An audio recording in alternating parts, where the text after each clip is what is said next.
going to show a sample of some conditioning drills and how we focus when we're working on conditioning or when we're working on speed, aka sometimes linear speed or agility speed, deceleration, acceleration kind of thing.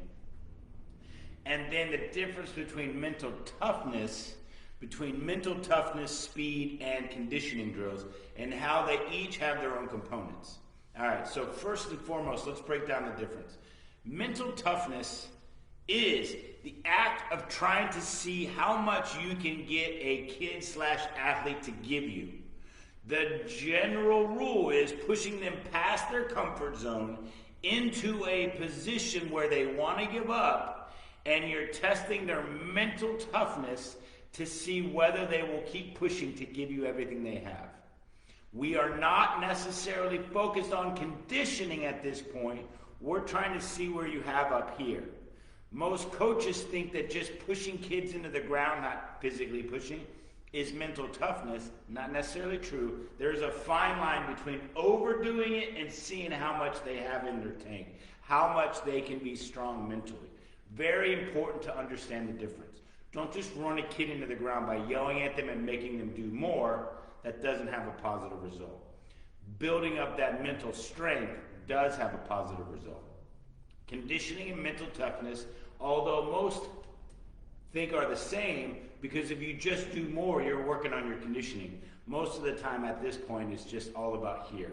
And we've given up being at our best conditioning-wise, okay?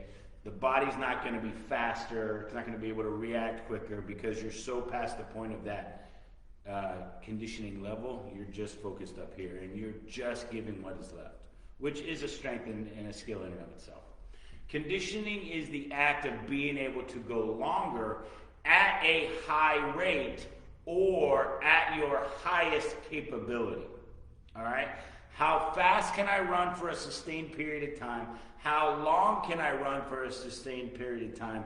Can I be at 99% at the end of the game, just like I started at 100%? How long can I maintain that level of intensity? As the game wears on, we get tired. How long can I continue? Speed and agility work is focused on the skill of moving faster, meaning it doesn't necessarily benefit most athletes to do it when fatigued. If you're working on high-end, top-end speed, you want to be rested when you're doing it because you're now moving into conditioning work versus speed work. Speed work requires a rest period, generally speaking. Remember, this is generalized. But we want to be fresh so that we can give our all, so that we can work on that skill, so we can learn how to decelerate at top-end speed, so we can learn how to be explosive when we're fresh, okay, or fresh-ish, okay? Understand the difference between I'm working on my conditioning, I'm working on my top-end speed, or I'm just working on my mental toughness. Three similar that we use a lot of the same drills for, but definitely will have a different result. All right, so conditioning drills are just about keeping the heart rate elevated and going. Yeah, you want good form, but you're less worried about perfection or maximal explosion as you are with speed training. Okay, so speed training, conditioning training, we use a lot of hurdles, we use cones, and we do running drills a lot of the time. Now, if you're choosing a cone drill or a ladder drill, try to make it as similar to the movements of your sport that you're training for. For example, volleyball, I need to work on this first step quickness. So this could be a speed drill. This could be a conditioning drill. Both are involving moving forward. My quick feet aren't necessarily going to translate to pure linear speed or into a more explosive step because we're not focused on that skill. We're actually not stepping explosively. We're rotating our hips quickly, but quickly and explosively are different skills. Okay? We can also use a medicine ball. If we do slams or slams, we can work on our conditioning. We can do upper body conditioning as well as lower body conditioning.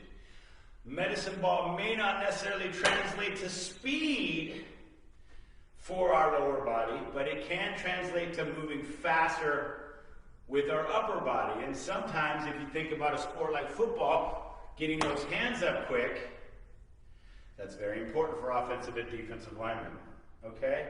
So cones, the more we're focused on conditioning, the longer the drill would be. Shorter drills in both times and distance. But if I'm working on speed, I want to be as perfectly in my position as possible. And now I'm going to be as explosive off of that stop as possible. If I'm working on conditioning, I'm just getting and I'm trying to get back and forth.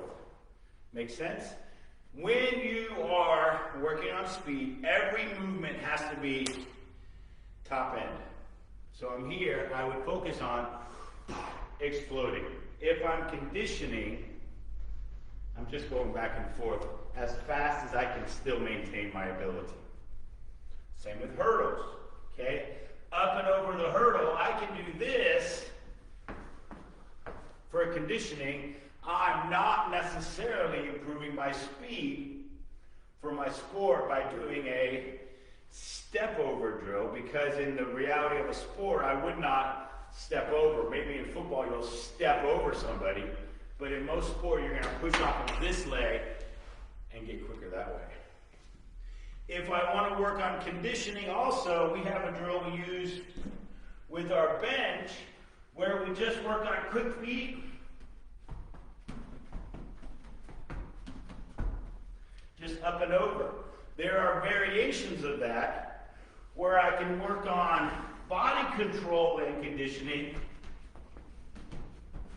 up and over, and all of those work, but what you're getting is a differentiation of movements, a differentiation of requirements and skills, and an improvement in body control, as well as starting to understand there's a difference between speed work, conditioning work, and just mental toughness. Now, based on when we're at in our timing, we can do any of those drills. We could focus on one specific drill, but we want to understand, first and foremost, are our athletes ready for a drill?